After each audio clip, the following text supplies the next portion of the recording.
আসসালামু আলাইকুম ষষ্ঠ শ্রেণীর শিক্ষার্থীরা, আশা করি সবাই ভালো আছো। আজকে আমি তোমাদের সাথে আলোচনা করব তোমাদের ইংলিশ প্রথম পত্র প্রশ্ন নিয়ে।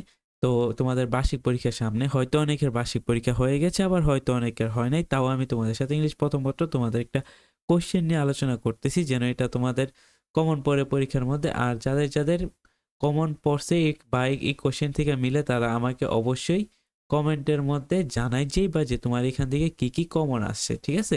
আর যাদের পরীক্ষা আসে নাই তাদের জন্য এই কোশ্চেনটা খুব বেশি ইম্পর্টেন্ট। তো তোমরা কোশ্চেনটা দেখতে পারো। এখানে কোশ্চেনটার প্রথমে কি লেখা আছে? এখানে কোশ্চেনের প্রথমে যেই সিন প্যাসেজটা দেয়া আছে, এটা হচ্ছে গিয়ে হাসন রাজা থেকে দেয়া। ঠিক আছে? তো তোমরা সকলে বইয়ের হাসন রাজার প্যাসেজটা ভালো করে পড়ছো আমি জানি। তারপর হাসন রাজার প্যাসেজ থেকে তোমাদের কি কি দেয়া লাগবে, তোমরা সকলেই জানো যে তোমাদের এমসিকিউ দেয়া লাগবে। তো এটা তোমরা সকলেই পড়ছো, তোমরা সকলেই পারবা। আর দেন তারপর তুমি দিবা কোশ্চেনের অ্যান্সার। আর এই কোশ্চেন অ্যান্সার গুলো তুমি কোথায় পাবে? কোশ্চেনের অ্যান্সার গুলো তোমরা সবাই সিন প্যাসেজের মধ্যেই খুব ইজিলি ভাবে পাওয়া যাবে। এই কোশ্চেন অ্যান্সার তোমাদের কিন্তু আলাদা করে মুখস্থ করা লাগবে না। ওই যে উপরে যে সিন প্যাসেজটা দেয়া আছে, এটার মধ্যে থেকে তোমরা খুব ইজিলি পেয়ে যাবা। ঠিক আছে? ১-২ দেওয়ার পর তোমাদের তারপর ৩ নাম্বার অ্যান্সার করা লাগবো। তো ৩ নাম্বার অ্যান্সার করার জন্য দেখো এখানে আমাদের আরেকটা প্যাসেজ দিয়ে দিছে। ৩ নাম্বার কি? শূন্যস্থান পূরণ। তোমরা এই প্যাসেজটা যদি ভালোভাবে পইড়া বুঝো, তাহলে তুমি নিচে ৩ নাম্বার যে শূন্যস্থান পূরণগুলো আছে, এগুলো তুমি খুব ইজিলি ভাবে কইরা লইতে পারবা। তারপর দেখো ৪ নাম্বার কি আছে? ৪ নাম্বার হচ্ছে গিয়ে সিনোনিম আর অ্যান্টোনিম। তো এখানে অ্যাব্রোড, হার্ড ওয়ার্কিং, সে সেকচিওর, তারপর হচ্ছে ডিমান্ড, ডেভেলপ, এই সবগুলার কিন্তু দেওয়া আছে সিনোনিম অ্যান্টোনিম। তোমরা ভালোভাবে পড়ে যাইবা, আর এখান থেকে আসতে পারে। দেন দেখো ৫ নাম্বারে কি আসে? ৫ নাম্বারে আমাদের আসে আনসিন প্যাসেজ। এখন আনসিন প্যাসেজটা দেওয়া আছে এখানে। একটা আনসিন প্যাসেজটা হচ্ছে গিয়ে জুলাই অভ্যুত্থানের যেই প্যাসেজটা আছে সেটা আমাদের ৫ নাম্বারে দিছে।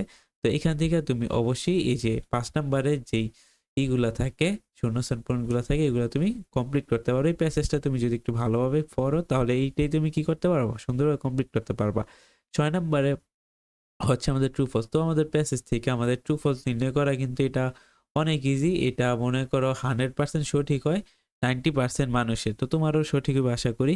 তারপর দেখো ৭ নাম্বার হচ্ছে সামারি। তো সামারি সকলেই পারো। সামারি লেখা খুব সহজ। প্যাসেজটা দেখে যে ইম্পর্টেন্ট টপিকগুলো আছে সেগুলো লিখে দিবা। তারপর ৮ নাম্বারে দেখো কলাম। তো এই কলামটা তোমরা ভালোভাবে পড়ে নিও। এটা তুমি স্ক্রিনশট নিয়ে নাও। এটা তুমি বইয়ের যেকোনো মডেলের খুঁজলে এটা তুমি খুব ইজি ভাবে পেয়ে যাবা। তারপর দেখো ৯ নাম্বার। ৯ নাম্বার কি আছে দেখতে পারো। ৯ নাম্বার হচ্ছে গিয়ে রিয়ারেঞ্জ। তো তুমি রিয়ারেঞ্জ ভালোভাবে পইড়া বাসায় প্র্যাকটিস করার পরে তুমি এটা পারবা। রিয়ারেঞ্জ খুব ইজি হয়। তো এখানে দেখো যে এই কোশ্চেনটা আমাকে দিছে সেইটা এখানে কমপ্লিট করছে। তার হইছে নাকি সেটা আমাকে কমেন্টে জানাইও। আর ১০ নাম্বার যেটা হচ্ছে সেটা হচ্ছে একবারে নিউ।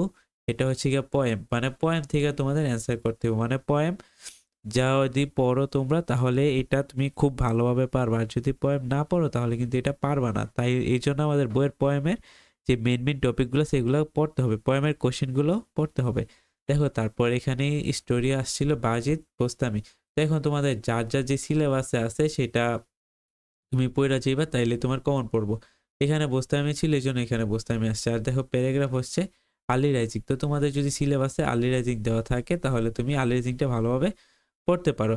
আর যে লাস্ট হচ্ছে গিয়ে ডায়লগ হচ্ছে গিয়ে প্রিপারেশন ফর অ্যানুয়াল এক্সামিনেশন। তো তোমাদের সিলেবাসে যদি প্রিপারেশন ফর অ্যানুয়াল এক্সামিনেশন ডায়লগটা দেওয়া থাকে, তাহলে তুমি এটা ভালোভাবে কমপ্লিট করো।